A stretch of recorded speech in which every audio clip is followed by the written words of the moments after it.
Welcome back, and if this is your first time watching, my name is Brandon, and I sell men's clothing on eBay.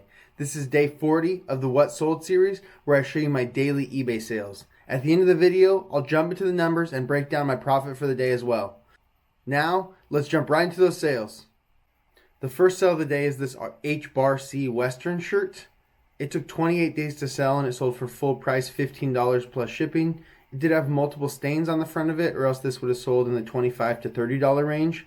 H-Bar-C is a great Western shirt to be looking out for. You really want to find the ones that have embroidery on them. Those ones sell the best, and those ones can sell $50 and upwards. Sale number 2 was an Untuck It button-up shirt. This one was a little bit more of a casual one, and it sold in 18 days for a best offer of $14 plus shipping. Untuck It can be a decent brand as far as sell-through goes, as long as you price it correctly. If not, if you overprice it, it is going to sit for a while, so be very careful when you're pricing these. Sale number 3 was a Rain Spooner Hawaiian shirt. It sold in about 1 year for a best offer of $25 plus shipping. After a year, I am happy to take any reasonable offer. Sale number 4 was a Dixon flannel shirt in a men's 2XL. It took 6 days to sell, and it sold for a best offer of $24 plus shipping. It did have some wear and some peeling on the front of it. That's why it sold for so little. This actually happens to these Dixon flannels a lot. They need to be washed and dried very carefully, so they will get a lot of wear and peeling on them if they're not, so keep an eye out for that when you find them. Sale number 5 was a Tommy Bahama linen shirt in a men's large. It's a little bit smaller than I like. I like to stay to the XL and above in the Tommy Bahamas. But this one took 5 months to sell, and it sold for a best offer of $15 plus shipping. And it did have a little spot on the bottom of it as well. Sale number 6 was another Dixon flannel. This one was in a 2XL tall, and it sold same day for full price $55 plus shipping. I bought a ton of these over the past maybe like week or two in a few different local buyouts. I spent anywhere from like $23 to as high as $30 for each of these. So some of them are going to sell for a pretty good profit like this one, and some of them will sell a little bit closer to the buy cost. Sale number 7 was another Dixon flannel. This one also sold same day, and I think it went to the same buyer that just bought the previous one. So I took a little bit of a lower offer, $40 plus shipping. And the deal was that I was going to charge shipping on both of them, even though I was able to combine it. That was part of the deal when he sent the offer. Sale number 8 is another Dixon flannel, also in 2XL tall. This one sold same day as well for full price, $60 plus shipping. Sale number 9 was a Nike Golf mock neck shirt. It took about 9 months to sell, and it sold for a best offer of $10 plus shipping. The Nike mock necks can do well. Preferably you want the ones that don't have anything on them. These were made famous by Tiger Woods, so these are pretty sought after in the golf world. So number 10 was a Brixton Chevrolet collaboration sweater in a great size men's 2XL. It took 5 days to sell, and it sold for full price $40 plus shipping. I did pay up for this at the thrift store. I paid either $15 or $20, but after looking at the comps, I was pretty confident I was going to make a decent profit. Sale number 11 was a Kahala Hawaiian shirt. It took about 1.5 years to sell, and it sold for a best offer of $7 plus shipping.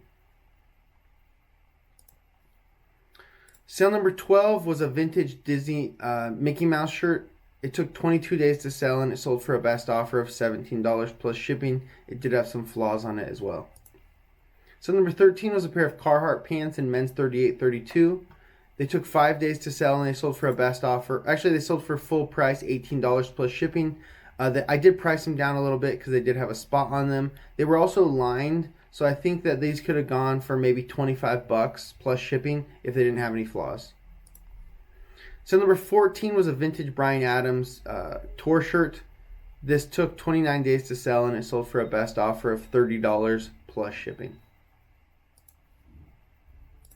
Sale number 15 was another Dixon flannel. This one is in a men's 2XL tall. It took 2 days to sell, and it sold for a best offer of $38 plus shipping.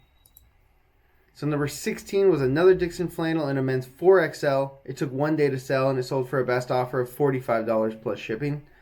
This was actually, I remember picking up, I think 15 of the 4XLs, and I think I did pay $30 a piece on the 4XL ones. So not a huge profit, but still a decent profit, and it sold in one day, so I'm pretty happy with that.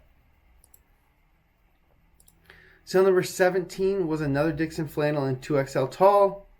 Sold in 2 days for for full price, $50 plus shipping. I actually changed the price on this, I think, to $50.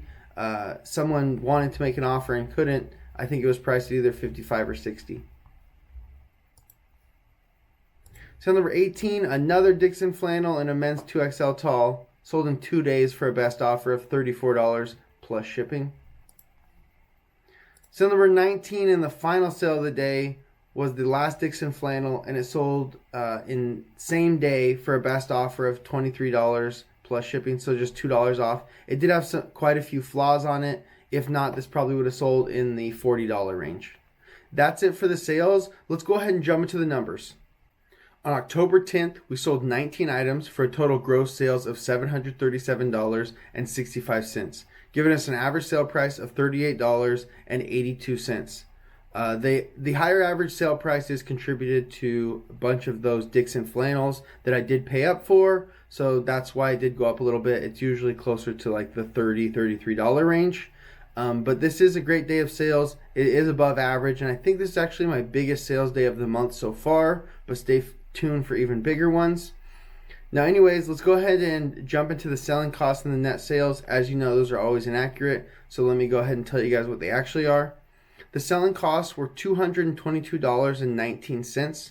The breakdown for that is $90.35 in eBay final value fees, $117 in shipping labels, and $14.84 in promoted listing fees. I promote all my items at 5%. I'm happy to pay any fees associated with that to get the extra sales. In this case, 8 of my 19 sales came via promoted listings.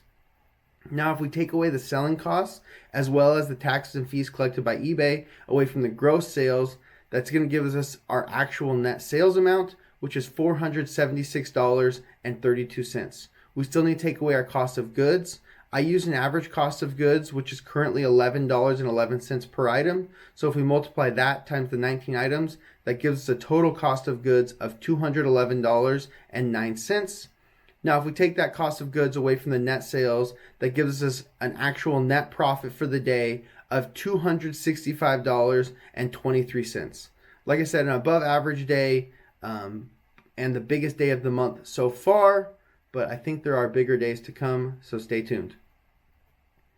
That's all I have for you guys today. Thank you so much for watching. I'll see you tomorrow for day 41 of the What Sold series. Peace.